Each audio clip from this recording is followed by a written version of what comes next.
इस वीडियो में हम वीसीबी के बारे में बात करने वाले हैं कि हम वीसीबी का सिलेक्शन किस तरीके से कर सकते हैं। तो चलिए शुरू करते हैं हमारी इस वीडियो को और देखते हैं हम किस तरीके से वीसीबी का सिलेक्शन अपने सिस्टम के लिए करते हैं। तो सबसे पहले हम आपको बता दें, जो वीसीबी का सिलेक्शन होता है उसको करने के लिए हमें सबसे पहले हमारा जो सिस्टम है उसका जो प्राइमरी करंट है वो निकालना पड़ता है। तो हम यहाँ पे जो प्राइमरी करंट निकालते हैं उसका फॉर्मूला होता है VA divided by voltage multiply under root की वैल्यू। अब यहाँ पे VA से मतलब होता है वोल्टेज एम्पियर, यानी अगर हमारे पास VA की वैल्यू है तो ठीक है, अगर हमारे पास KVA की वैल्यू है तो इसको हमें VA में बदलना पड़ेगा। अब VA में बदलने के लिए हम KVA को 1000 से मल्टीप्लाई करेंगे। तो ऐसे में हम यहाँ पे मान लेते हैं हमारे पास एक 500 KVA का ट्रांसफॉर्मर है, इसका प्राइमरी करंट हमें निकालना है। तो 500 को हम 1000 से मल्टीप्लाई कर देंगे, तो ऐसे में हमारा 5 लाख VA निकल के आएगा। आगे बढ़ने से पहले दोस्तों, अगर आपने हमारे चैनल को सब्सक्राइब नहीं किया है तो आप हमारे चैनल को सब्सक्राइब कर सकते हैं, ताकि इलेक्ट्रिकल की ऐसी ही वीडियो आपको देखने को मिलती रहे। वोल्टेज हम यहाँ पे 11000 वोल्ट मानते हैं कि जो हमारी इनपुट वोल्टेज है वो 11000 वोल्ट है। इसके अलावा अंडर रूट की वैल्यू जो है वो फिक्स होती है, तो अंडर रूट की जो वैल्यू होती है वो 1.732 होती है। तो अब इन वैल्यू को हम फॉर्मूले में पुट करके देखते हैं। तो 500 मल्टीप्लाई 1000 डिवाइडेड बाय 11000 मल्टीप्लाई 1.732। तो इसको कैलकुलेट करने के बाद जो हमारा करंट आता है वो 26.24 एम्पियर आता है। यानी कि जो हमारा ये 500 केवीए का ट्रांसफॉर्मर है, इसमें प्राइमरी साइड में मैक्सिमम इसका जो फुल लोड करंट है वो 26.24 एम्पियर होता है। तो अब हम देखते हैं हमें किस रेटिंग की वीसीबी लगानी होती है। तो देखिए, जो स्टैंडर्ड है उसके हिसाब से जो हमारा प्राइमरी करंट होता है उसके 600% या फिर यूं कहें कि उसका 6 गुना रेटिंग का हमें वीसीबी लगाना होता है। तो ऐसे में इसका 600% या फिर 6 गुना निकालने के लिए हम जिस फॉर्मूले का यूज करेंगे वो फॉर्मूला है 26.24, यानी जो हमारा फुल लोड करंट है वो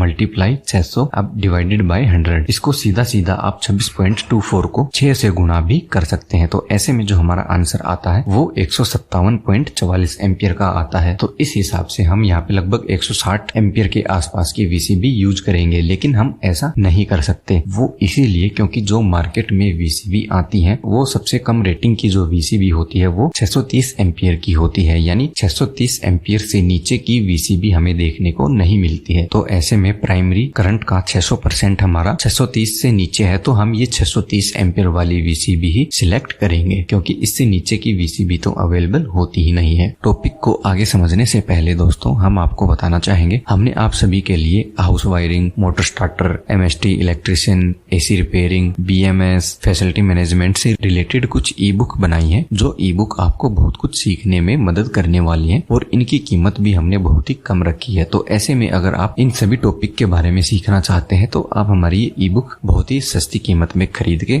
आप बहुत सारी जानकारी ले सकते हैं। तो रही बात यहाँ पे सेफ्टी की, तो जो यहाँ पे वीसीबी में हम रिले लगाते हैं जिसकी मदद से हम short circuit current, overload current control करते हैं, वहां पे हम करंट की जो सेटिंग करते हैं उसको सेटिंग को करके हम अपने जो ये रिक्वायरमेंट है 157 एम्पियर की, इसके पास लेके आ सकते हैं। तो उम्मीद है ये टॉपिक आपको समझ में आया होगा। इससे जुड़ा अगर आपका कोई भी सवाल है तो आप हमें नीचे कमेंट में पूछ सकते हैं। इसके अलावा आप इलेक्ट्रिकल की और भी नॉलेज के लिए आप हमारी लेफ्ट वाली और राइट वाली दोनों वीडियो देख सकते हैं।